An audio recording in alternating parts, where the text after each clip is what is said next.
So you started the school year and you realized teaching wasn't what you thought it was going to be. You thought you would be able to spend all your time with your students, building relationships, making a difference, and helping them learn. But you quickly discovered there's so much more to teaching than that. You feel like you are drowning in lesson planning, prepping, grading, communicating with families, dealing with behaviors. There's so much work to do and such little time to get it done. If this sounds like you, then you're in the right place because today we're going to be talking about the top 5 mistakes teachers make if they're feeling behind as a teacher. So let's go ahead and dive in.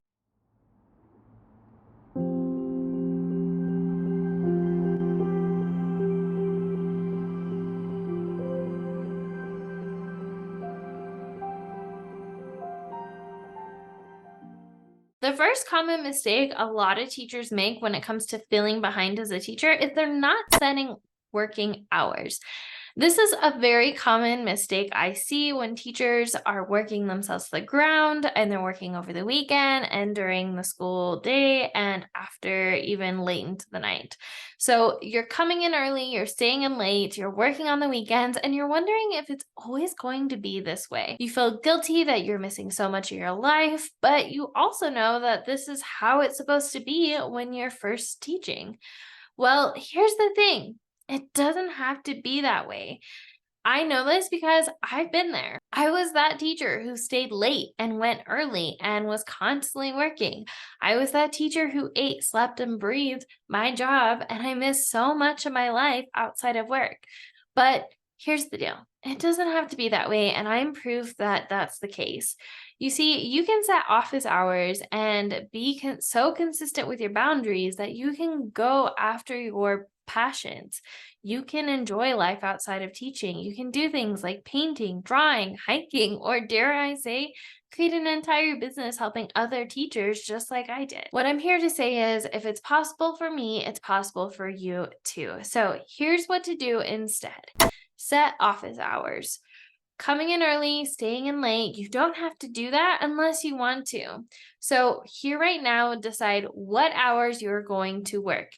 Comment it below or DM me what hours you're going to work to help keep you accountable. And don't worry about getting all the things done. I'm going to be sharing about that in an upcoming mistake, so keep listening to find out more. The second mistake a lot of teachers make is they're not taking care of themselves.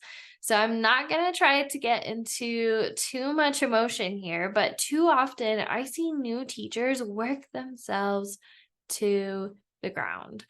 They're not going out on the weekends, they're not taking care of themselves, and their mental and emotional health suffers from it.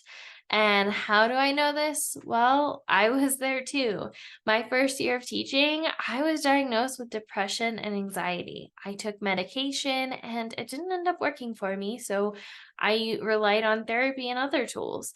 You see, I felt guilty anytime I stopped working because I felt like other people were relying on me, and any time I spent on myself was time wasted. I felt mentally drained and emotionally exhausted, and I ended up doing nothing for myself until I had my done moment. You see, after going on like this for over a year, I just realized I couldn't do it anymore. I couldn't continue living this way long term. So I started going to therapy and I learned how I could take care of me and, dare I say, like myself and be a great teacher at the same time. And along the way, I found the more time I spent on myself, liking myself, being a friend to myself, the closer I was to becoming that teacher I knew I wanted to be from the get go. So, in a way, focusing on yourself gets you closer to that teacher, not farther from it. So, if you find yourself in this situation, here's what to do instead. First off, it's okay to ask for help. Therapy was one of the best decisions I ever made. And if you have an experience anything like mine, if you find a counselor that doesn't align with you from the first time, it's okay. Keep looking because you will find someone who aligns with you. The second thing is to take 5 minutes throughout your day. 5 minutes to yourself every day. This could be something like walking, hiking, listening to music, drawing, cross stitching, reading, whatever it is, but choose something that's for you every day for 5 minutes. The third thing I recommend doing is to show up for yourself, have daily check ins. I like to check in with my kids, and I learned to do this with myself. Just check in with yourself and ask, how am I doing right now? Take a breath in. How am I really doing right now? What do I need right now? And then once you feel an answer come up, do that thing if possible. So if you feel like I need water right now to feel safe, secure, and happy, then get yourself some water. I need 5 minutes of silence. Find some time to find 5 minutes of silence, even if you have a ton of work to do. Showing up for yourself in these small ways are going to make a massive impact on how your day goes and how your overall health is. The third mistake I see a lot of teachers make is they have long to-do lists. You see, the third mistake I see a lot of teachers make when they feel behind is that they have these long to-do lists that they're never going to complete. They might have a must and may do side, but no matter if you skip lunch, work on long hours after work, or if you get it done over the weekend, it still feels like you can never get your to-do list done. That's because you have too much to do on your to-do list. So before you close this out, hold on, hear me out.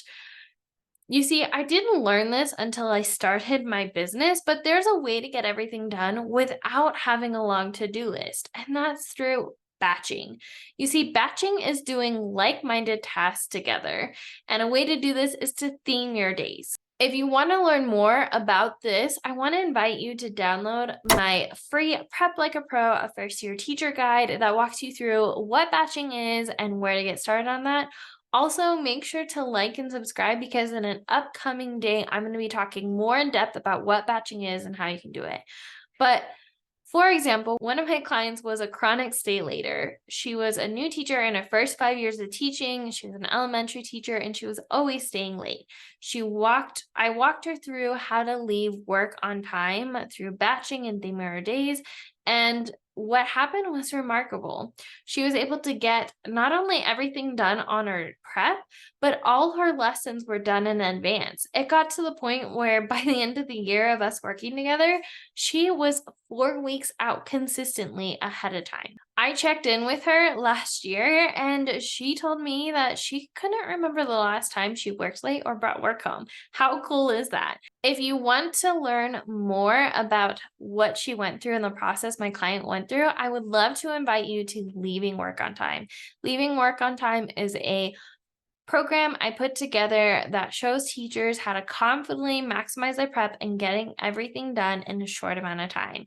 No more late weekends, no more late weeknights, no more staying up late trying to get everything done. Everything's done during the school day so you can enjoy your life inside and out of the classroom. And if you want to learn more, with your permission, I would love to invite you to learn more inside our free Ready, Set, Prep, a 3-day challenge for new teachers. This is a 3-day challenge that walks you through what you need to know to leave work on time consistently without working yourself to the ground, to focus on the right things instead of doing all the things. The next mistake I see a lot of teachers make is that they're signing up for extra things. Now, don't get me wrong, I am that person that loves to keep myself busy. While it's good to help out where you can, I recommend working on building a strong foundation first, then signing up for extra things in the future. And if you've already started volunteering for things, ask yourself right now, is this something I want to continue next year? Is it something I can let go of and just do the best with what you can for right now? But I highly recommend focusing on getting your systems in place during your first couple years of teaching so you're not feeling overwhelmed. And if you are, maybe cutting back on the amounts that you are volunteering and helping with outside of teaching. The next mistake I see a lot of teachers make is they're focusing on too many things at once. And this relates to the to-do list I mentioned earlier, but teachers focus on too much and then become overwhelmed with what they have to do. And here's what to do instead. Focus on one system at a time. I talk more about this inside the Thriving Teacher Framework, which we cover in depth inside my community, the Present Teacher Circle. But essentially, you want to focus on one system at a time and get really good at it, automate it, make it natural and a habit, and then move on to the next thing. Now, inside the Thriving Teacher Framework, there are certain systems I recommend focusing on as a new or first year teacher, and that is classroom management, lesson planning, data, classroom organization, communication, and teacher wellness. Pick one of these systems to focus on and then get really good at it and then move on to the next thing instead of trying to focus on everything at once. All of these we focus on inside the Present Teacher Circle, which I will link in the description down below if you want to check it out. At the end of the day, there are several mistakes teachers make when they start to feel behind, which includes not setting work hours, not taking care of themselves, long to-do lists, signing up for too many extra things or volunteering, and also trying to do too many things and be good at too many things at once.